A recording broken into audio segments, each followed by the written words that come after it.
Hey, fine people, thanks for checking out my video. Appreciates it. If you likes what you sees, please hit the like and subscribe button.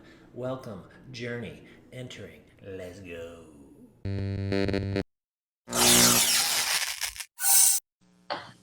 This equation goes in two ways. So step one is teach your body to be good at combining air and food.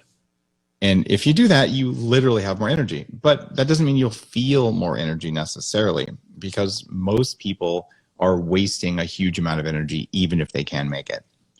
So where I ended up is something that is in my new book, and it's taken a lot of research to get here. But there is an algorithm for all life, or an operating system thing. And I want to walk you through it because it's going to answer your question. Okay. Now, if imagine you're God playing a little sim game and you're going to make a microbe, anything that's alive. And it's very dumb because it doesn't have a brain. It's a little single-celled thing. And it has to do a few things in order to make sure the species stays alive forever. The first thing it has to do is, if something is scary, might be a threat, it has to run away, kill, or hide. So this is fear. And you have to build fear into all life, because otherwise something will eat you right away. And then you don't have a successful life form. You lose the game, right?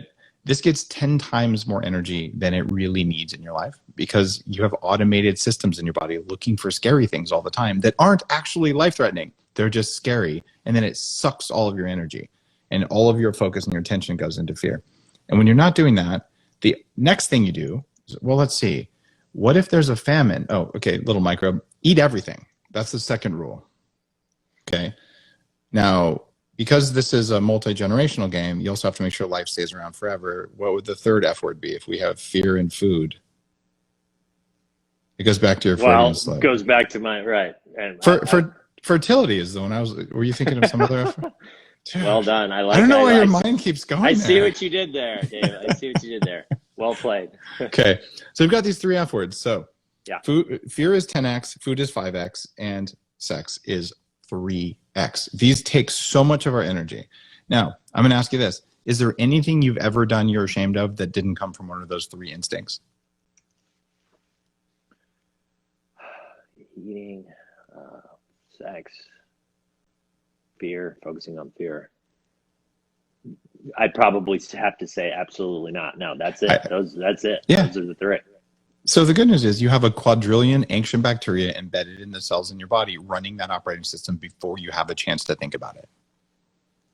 Now, when we talk about energy, how do you have more energy? Well, if they are constantly focusing on scary things that aren't actually dangerous, and they're constantly thinking about food, and when you're not doing that, they're thinking about whoever's near you that might be naked, you have precious little time left for the other F word that all life does, and it's friend. But it only does that at a normal level of priority, because these other things are all more important, because you could starve to death. Something could eat you. And if you don't have sex, the end of the universe is coming from the perspective of a dumb little bacteria. And since they literally are playing a role in how we make every decision all of the time, because these little things we call mitochondria are power plants, they're environmental sensors that also make hormones and neurotransmitters. So they're looking at the world around you before you get to look at it, going, is that scary? Is it scary? And they make a sort of a decision, and then you feel this fear or anxiety, and then you make up a story in your head that says, oh, it's because my wife was mean to me, or because my boss yelled at me, or whatever. But we're living in a pretty big illusion there. So if you can turn down fear and you can turn off hunger, you have a ton more energy. And if you can do it in a way that causes your body to actually make more energy along the way, more energy into the system, less waste along the way, you get some crazy stuff that happens.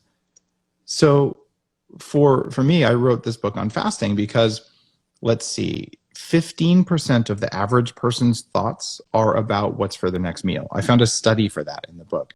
So what would happen if you stopped thinking about food because you actually weren't hungry because your cells got what they needed? You'd have 15% more capacity to be a friend, to start a company, to do personal development work. So is it that you need to be better at making energy, or you need to be better at not wasting energy? Well, do both.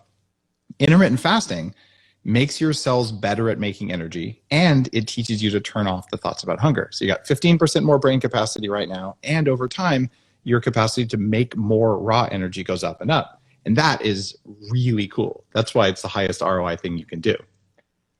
Get moving, build momentum, join the movement.